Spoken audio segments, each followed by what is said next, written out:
Hey guys, made it back out here today to do a kind of a part 2 video on the DPMS TAC20.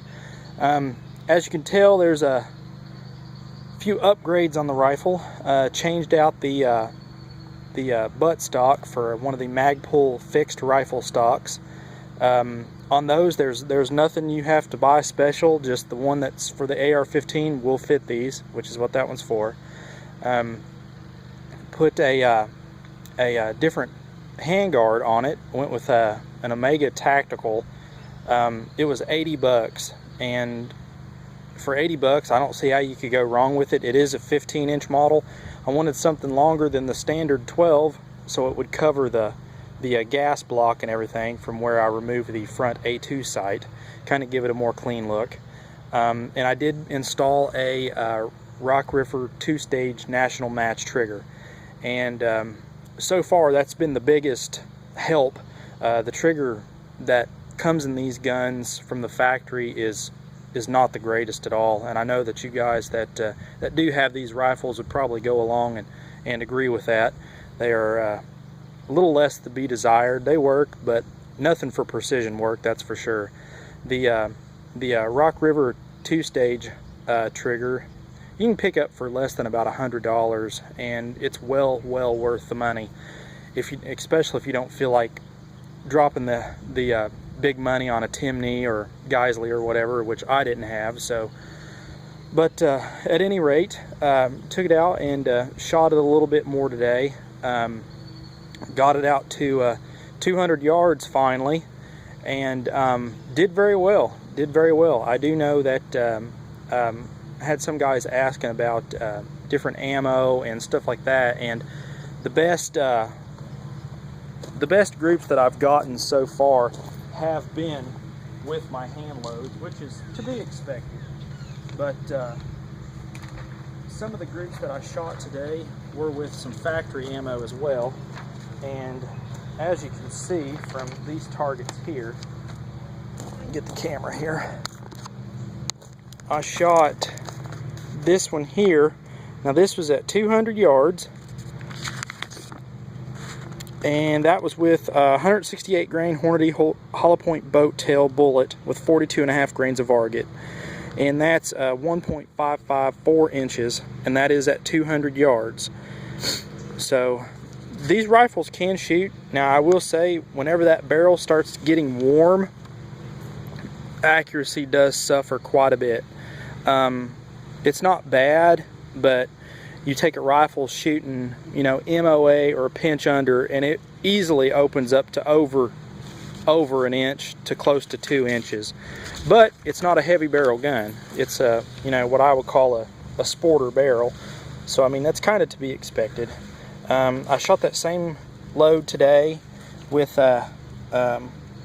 similar results, 1.921 today, and that was only a 4-round group there. Ran out of ammo.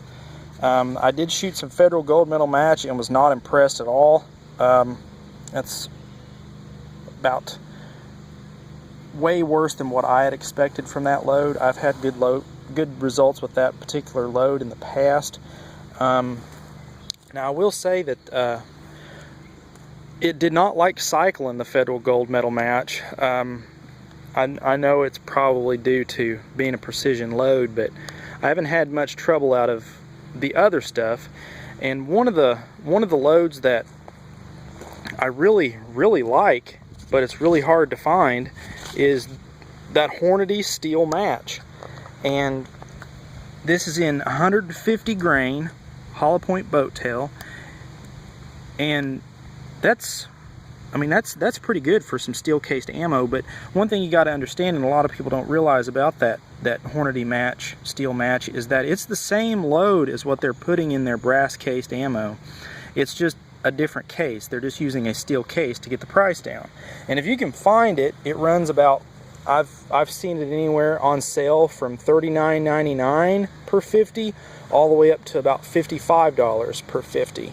But that's if you can even find it. It's really hard to find. Here's some other groups I did. This was only at 100 yards, but it's with that same load, the 168 grain Hornady with 42.5 grains of varget. And this gun seems to definitely favor that load, which is why I shoot it so much. But it really does. There's a nice little 3-shot group with that Hornady steel match. If you can find it, grab it. I know some of you guys that like to go out and, you know, plink long distance and stuff and don't have the money to shell out at real high dollar match ammo. I mean, if you can find it, it's well worth the money. Overall, the rifle is, you know, met all expectations for everything that, you know, I've set forth to do with it. It would be a great DMR type rifle. It's been very reliable. The underpower loads, as most of you guys know, gas guns do not like. It don't shoot wolf steel ammo, steel cased ammo that bad, and I've shot quite a bit of that out of it, just plinking steel, and haven't had an issue with it. It does not like, for some reason, some of the hunting ammo. But either way, if you guys have any questions, as always, don't hesitate to ask or post it up in the comments. Be glad to answer anything, or if you got any other questions on this. I know had a few guys ask a couple of things, and I've tried to respond back to you guys. These guns are still very tough to find. I don't know. I asked a guy at the local gun shop about them, and he said he still can't find any more of them.